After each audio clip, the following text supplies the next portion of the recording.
Hello and happy Wednesday. So today I thought I would just show you um, one of my complete action figure sets that gives me a lot of nostalgia. This is a set that when it first launched as a child, I had not even seen an Indiana Jones movie. And so the very first figure of all of these that I got, or that was bought for me by my mom, I'll give you a second if you can guess. It's kind of hard, but it's actually this one.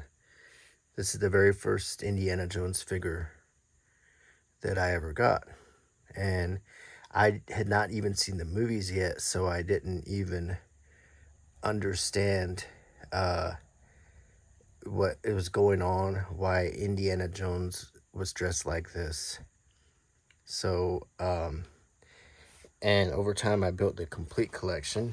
So I thought I would just go over each figure and discuss them with you and talk about a few interesting things about this collection. So, first off, unlike the Hasbro line, and this is the Kenner line, unlike the Hasbro line, there are only two female figures in this. There's two Marions, one Marion in a dress, and one Marion wearing her red and white outfit from Cairo. There's no Willie Scott and there's no Elsa from The Last Crusade. So I thought that was kind of interesting. There, all of these figures are only from the first three movies, and there's really most of them obviously are from Raiders of the Lost Ark. So, and there's a few accessories that I have that I'll talk about. So this is the original classic Indiana Jones. After the first movie I actually watched was Indiana Jones and the Temple of Doom, and then watched Raiders of the Lost Ark after it. So after watching Indiana Jones and the Temple of Doom, I didn't have a figure like this, so I would use my Han Solo action figure to when I was playing to pretend he was Indiana.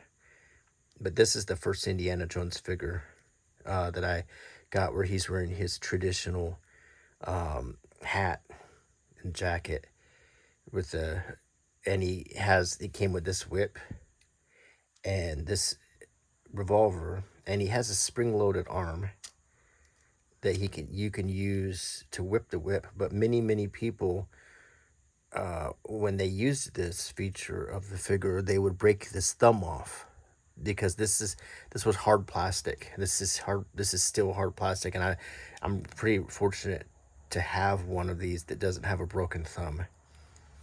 So the 2019 version of the figure is, they corrected the arm. It still has the spring-loaded feature. Not quite as dramatic, but you can use it. You can put the revolver in his hand, or you can put the whip in his hand, and you can use it for whiplashing.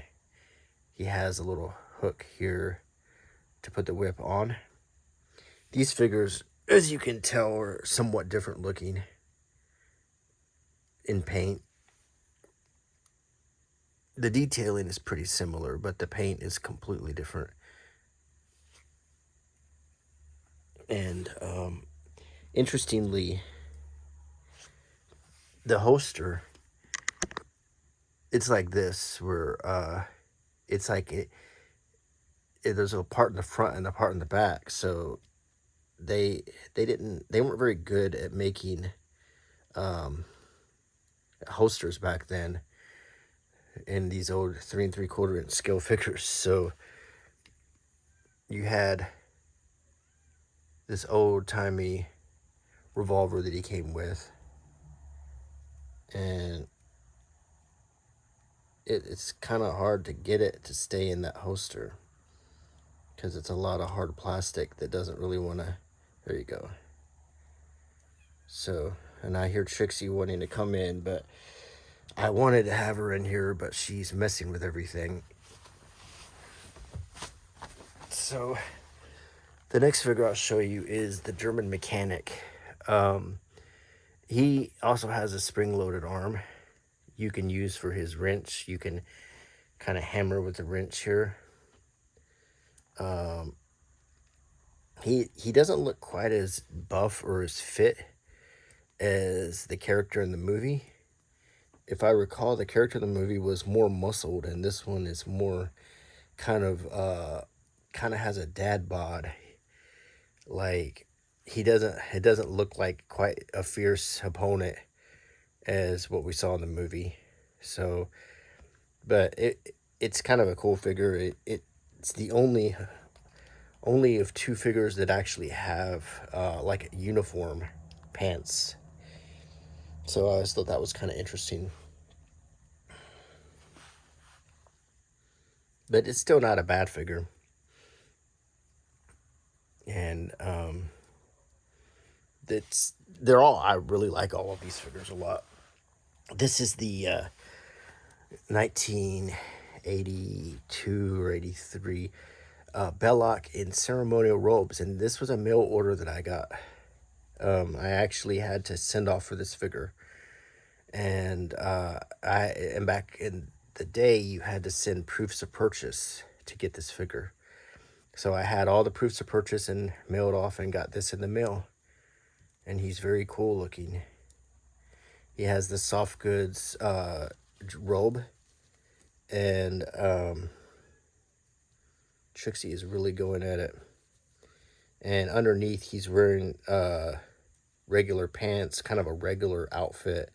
I don't really want to take this soft goods off, but just rest assured that the outfit's rather plain under here. It's just kind of a pajamas looking almost. So this is Belloc in the ceremonial robes, and they made a 2019 or 2018 2019 version here, and or maybe was it 2020 2021, I can't remember, but they went a little cheap on the paint. They didn't paint his this device he's wearing around his neck the same as this one is painted with more detail. Other than that, the figures are similar. The soft goods is different, the pattern is different, the tie is not tied as well, but the figure itself, if now we can take this ornament off,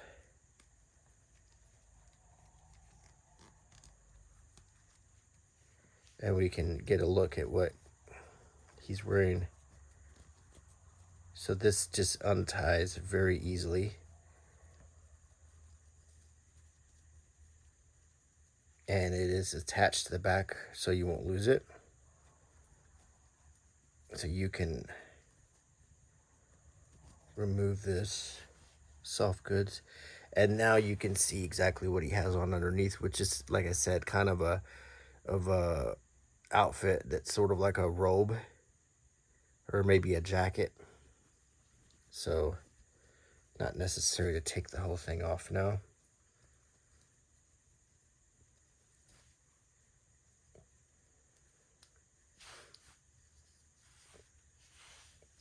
Put this back on.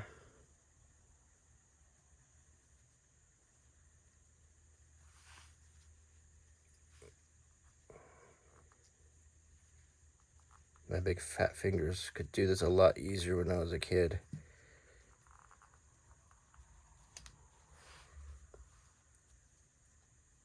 And this goes right back around his neck.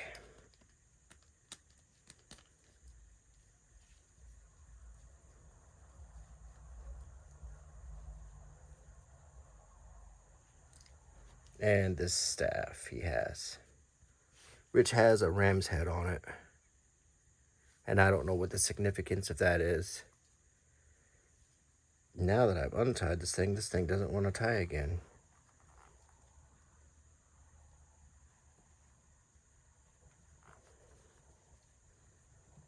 It's like you get one knot out of this, and that's it.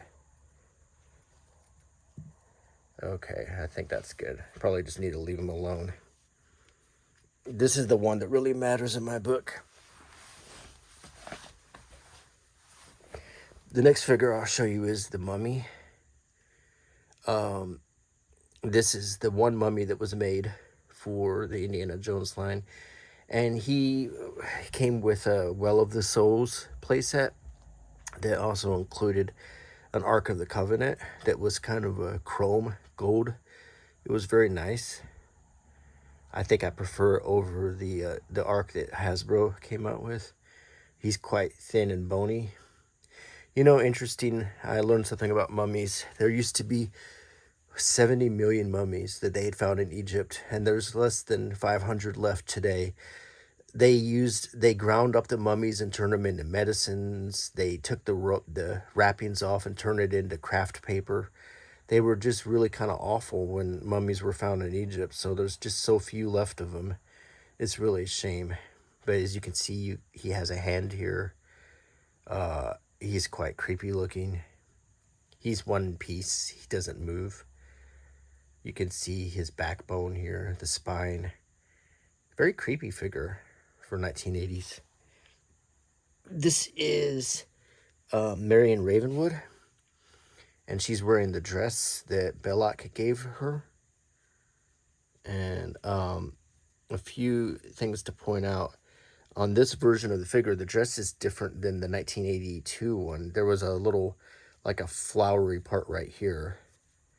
Other than that, the figure is mostly the same. The dress slides off, and she has this shorts on. In the original version, it was painted on her upper thighs, so this looks a little more modest than the original version had. I don't know how much that matters. The the likeness is kind of awful. It doesn't look anything like Marion Ravenwood or Karen Allen. And she comes with the little monkey, and the little monkey is actually a good figure. It looks a lot like the little monkey that was doing little hand salutes with a little vest on. It turned out to be a bad guy in the movie. But now this scene doesn't make a whole lot of sense because by the time she had this dress on, the monkey was history. So I don't know why they chose to do this Marion when there was a lot of other outfits that would have made her more like an action figure and less like a doll. So this is more like a doll figure. The next figure is this Indy from The Last Crusade. What's good about this figure is he finally gets a satchel. It seems like they forgot to put it on all the indies before. We never got a satchel. But while he does have the satchel, he didn't get a whip. He does have his pistol, revolver, and he can hold it. And he has a small grail. This is the true grail, the cup of a carpenter. And it's actually a pretty good accessory. It looks very much like the one in the movie. And he can hold it pretty well. So it is nice. And if you were to take this satchel, you could have a complete Indy by putting the satchel on this figure, and then you'd have a fully complete Indy. The only other difference between this Indy and the other one is the tie. Other than that, it's exactly the same figure. So it's kind of interesting. I mean, down to the whip part that he doesn't have a whip for. There's just the tie, and that's the only difference. This figure is the Monkey Man, and he is... One thing I don't really like about this figure is he's out of scale with the others, as you can see. He's much shorter, but he doesn't look quite... I don't recall the actor being that much shorter. He almost seems like this is a slightly different scale figure. I always wondered why he was so much shorter, but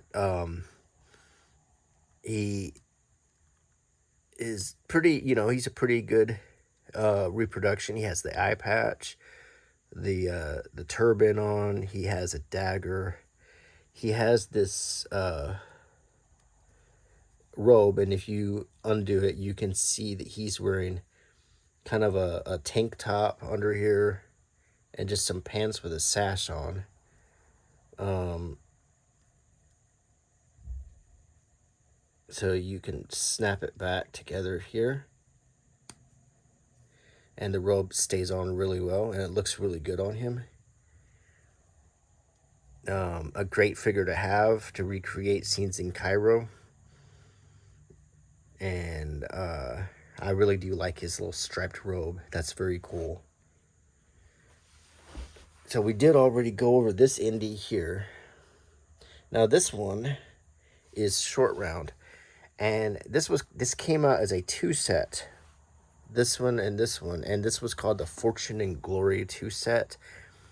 And they were also the only figures from Indiana Jones and the Temple of Doom in this Kenner line. So short round is wearing his open shirt with kind of a t-shirt underneath. He has on sneakers, pants.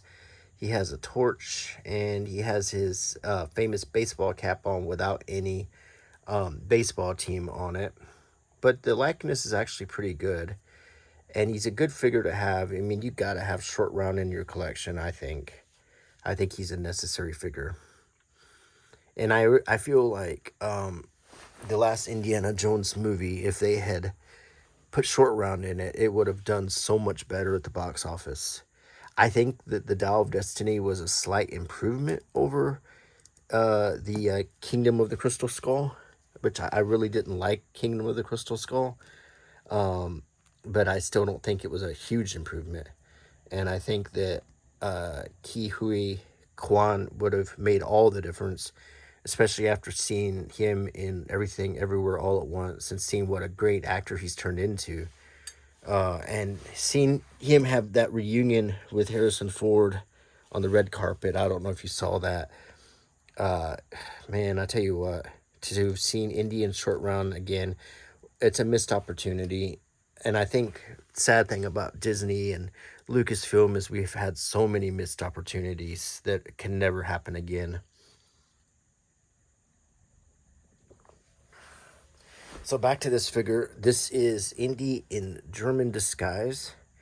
My very first Indiana Jones figure ever, purchased in the 80s. He has a spring-loaded arm, and this is also the only Indy that has the 5 o'clock shadow, which I thought was strange. I don't know why they only gave it to this one instead of the other Indies, because he always seemed to have a 5 o'clock shadow. He comes with, this is one of the few unique weapons in this whole line. There's not very many different weapons, but this is a sort of a shoulder-propelled rocket launcher that he has. Over time, it's a little loose, but this is the weapon. The figure looks great. I've always liked this figure a lot. I used to play with him with my G.I. Joe figures because he had the uniform on. So I always thought this was a great figure. The next figure is Henry Jones.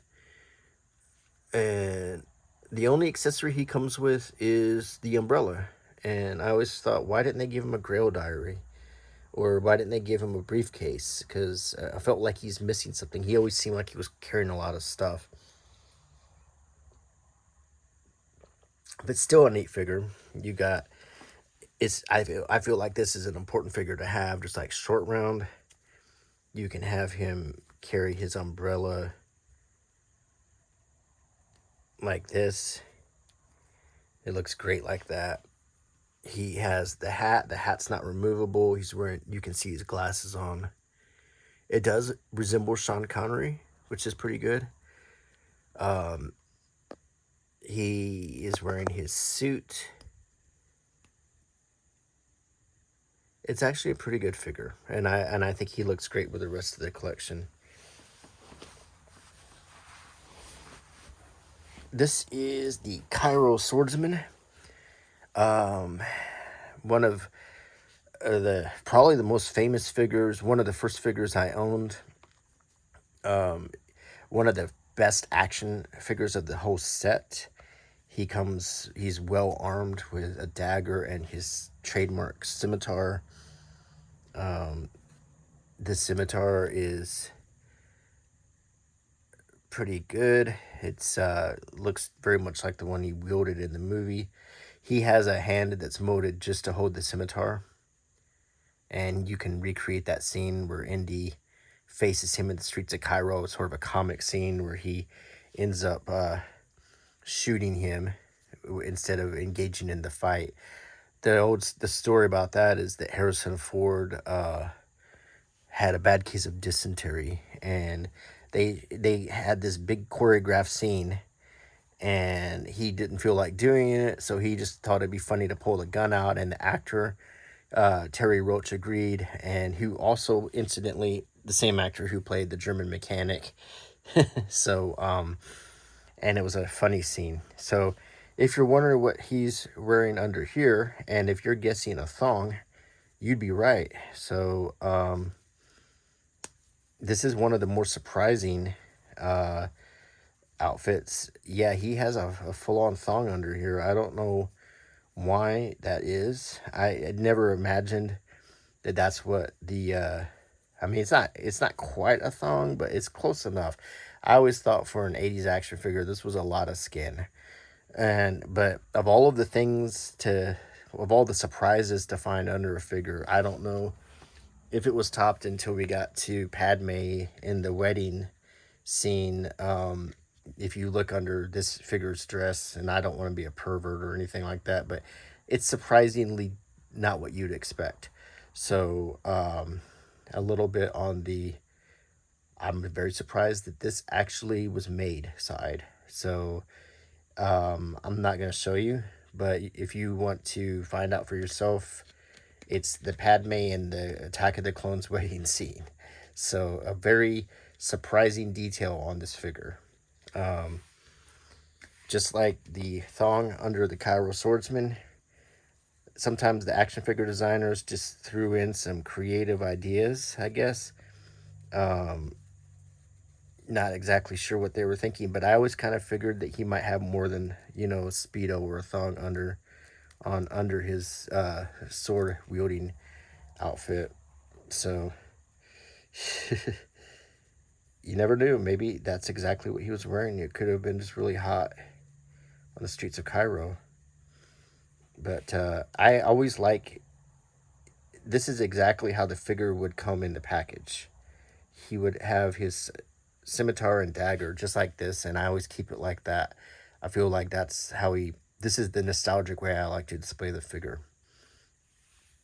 The next figure I'll show you is Sala.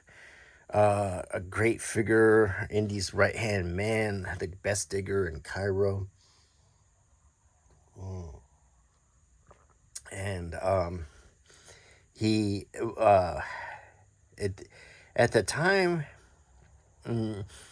this figure was kind of a peg warmer. I remember in the 80s.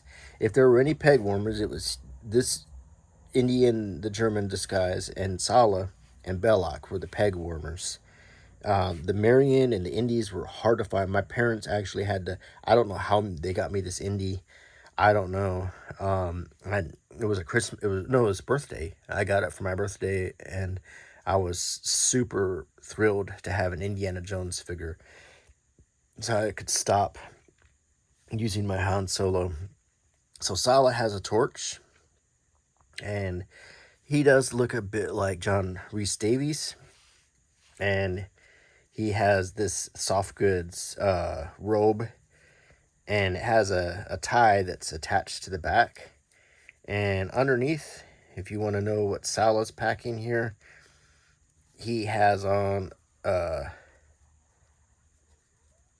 pair of pants, and he's shirtless. He has this kind of gut, and that's all he's wearing is a pair of pants with no belt.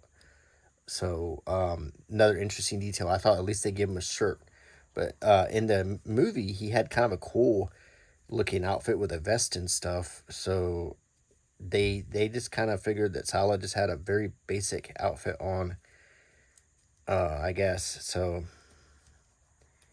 that's what he has on. He looks great with this torch. So we have two figures with torches here, two different types of torches. This is the Raiders torch, and this is the Pankot Palace torch. So I think they look great. This is the second half of the Fortune and Glory collection from Target, which was Short Round and Last Crusade Indie.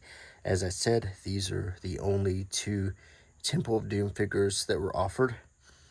This figure is extremely basic. Many people were irritated at the lack of accessories.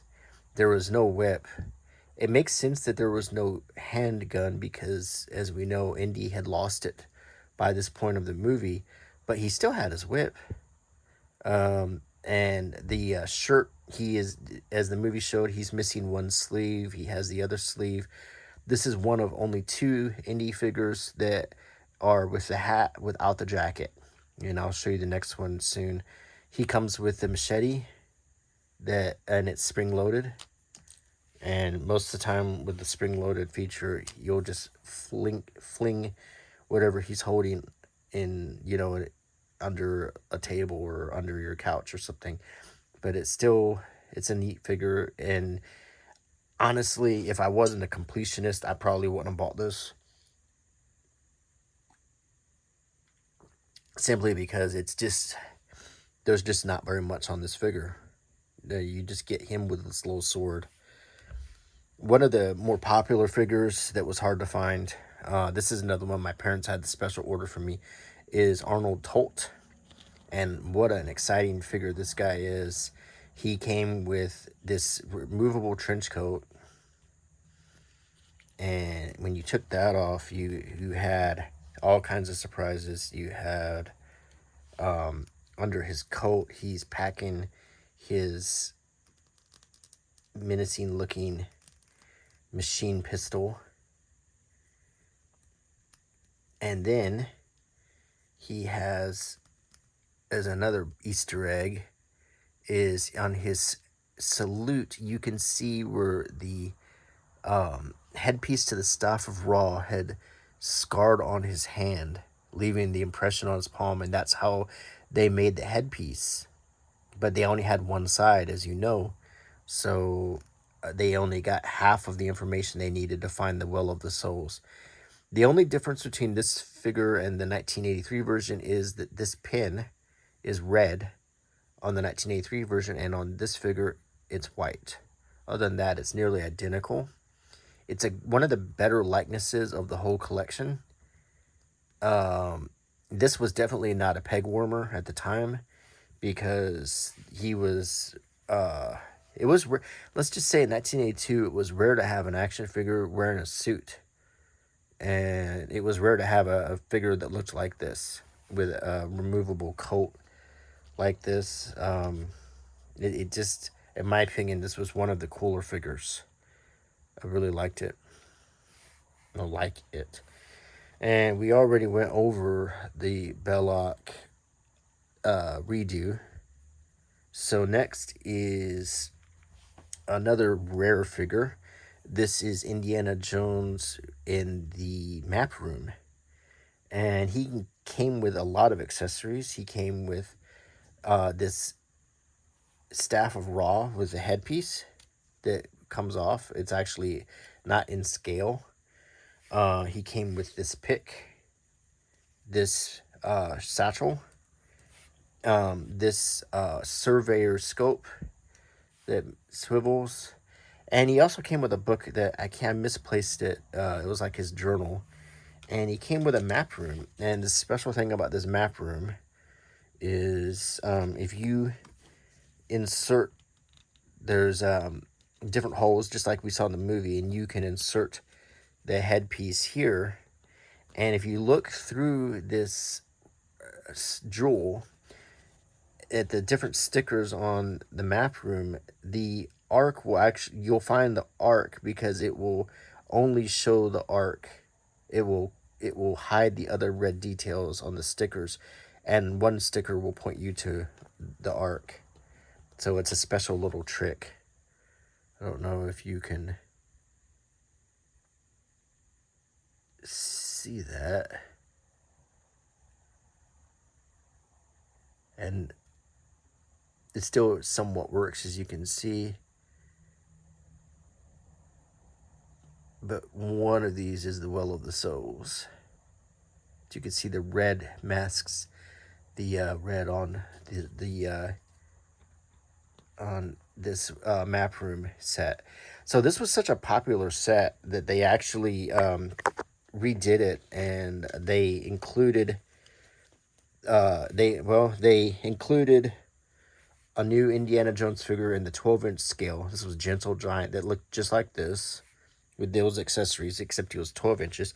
It included a larger version of this map room floor. It included the staff with the headpiece. It included the surveyor scope and the pick, but I don't think it included the satchel or the book. So that was only with the 3 3/4 scale figures. So here is Map Room Indy, and the special thing, well, the few special things about this figure is he still has a spring-loaded arm, and just like the other Indy, it was made out of a hard plastic. So many people have this with a broken thumb. So I'm very happy to have one that still has an intact thumb for a figure this old. He has the satchel, of course, and underneath, what's special is this is the only Indy figure that's not wearing a jacket. So if you were, and I'm not going to, but if you were to kit bash this, you could put like this Indy head on this body, and then you could have a Cairo Indy who's just wearing the shirt with a gun holster and everything. So that was an interesting thing. But the problem is there's so few of these figures that you just wouldn't want to do that. You wouldn't want to risk breaking it or losing a part of it or something. This is a rare figure right here. And also, and I was incorrect. This figure also has the 5 o'clock shadow. So these are the only two figures with Indy's 5 o'clock shadow. So the next figure I'll show you is Marion Ravenwood in Cairo, and she's wearing her distinctive red pants and white shirt with the red trim, and the resemblance is a little bit better if we compare it. It's very similar head sculpt, which is not good, but it's slightly better. She is very much like the Mummy. She is she's in a one pose. You can't manipulate her anymore, but you've got a Marion that sits like this.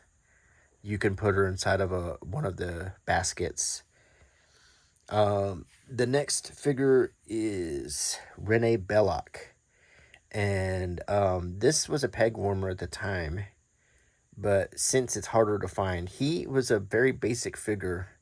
A lot of people didn't want to buy him because all he came with was this map, and it's a little vinyl map. And you see him in a scene in Raiders of the Lost Ark carrying a rolled up map, but this one you really can only kind of fold it up. And it's, just, I presume this is a map of Tanis, so you can have him walk around and carry it. And he's wearing this, he was seen in this outfit well, I guess a couple of scenes. When he's walking around the Tanis dig, and also I think when he's having drinks with Mary, and he's wearing this outfit with the what is that called, cravat or whatever. There's a name for that thing. It's like a tie. But anyway, this is one of the better likenesses of the joints are very tight, but it's one of the better likenesses of the figures, because it does look like Paul Freeman. Nope, he dropped the map. But it's a cool figure, and the big bad of the movie. So you have basically two Bellocks, one of the only characters that's repeated. And another character who's repeated is Sala, and this is Sala from The Last Crusade. So that makes Sala, Henry Jones, and this Indy are the only Last Crusade figures you can get. This Sala is wearing his cool fez and tie from, and you think about the scene when he's protecting Marcus Brody. He has the kind of angry face like he's fixing to get in a fist fight. He has in the same revolver that all the Indies have. And oddly enough, this figure didn't come with peg holes in the feet. I don't know if they're all like that, so I don't have a stand for him. But he's still a cool figure in his suit and tie and everything. He looks great. I don't like how they stamped the back of it like that. Uh, Kind of cheap touch there, Hasbro or Kenner, Hasbro, whatever. So, but anyway, when you take it as a whole, I feel like this is a wonderful set of action figures. To me, this is a nostalgic set. It has the only thing I wish I had. Um, I wish I had the little chrome arc. I feel like that would complete this, but but it's still pretty good for what it is. You got the high point characters. It's missing some of the ladies. I wish there was an Elsa and a Willie Scott. Um, I could don't need the Phoebe Waller-Bridge character, and I don't really need the Irina Spalko or whatever. But I feel like this is a good set of figures. I really like it, and I don't think they're ever gonna make any more. I think we're done. I think Indiana Jones is done forever. At least as Harrison Ford and those movies go, I don't think it's ever gonna happen again. So if you I don't think they're ever going to make any more figures. I really do. I think it's over. So if you want this set, get it while you can, because it is a nice set. I think it looks great the way it is. So anyway, I hope you enjoyed this video, and don't forget to check out the Marriage Padme to find out the strange way they made this figure. It is surprisingly weird. And hope you like my channel. Please subscribe. Please give me a thumbs up, click the bell icon. All of that helps my channel a lot, and leaving comments helps a lot too. So until next time, bye.